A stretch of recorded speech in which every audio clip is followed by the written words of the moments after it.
That's why I had the UV resin as the backing. See my hand through that. Okay, so I told you this is a masking, so we'll peel. Let's review this. Okay, we can start with this.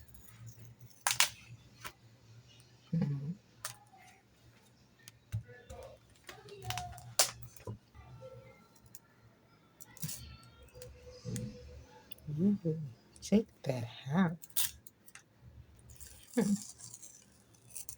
Some of the paint on the masking is dropping on that, so I guess we would have to, yeah, we would have to dust that off.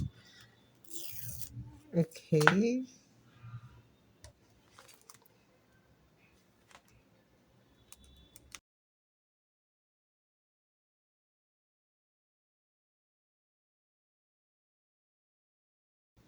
to have this thin stripe. That was what I painted. I did the open thing for. That is an etched pattern. I engraved that in and then I planned, yeah, I actually did plan it. I took advantage of the masking that the fact that the masking was still on. I deliberately left it and sprayed so that I would have this come out. But now I'm considering the fact that this is bolder, this is thinner.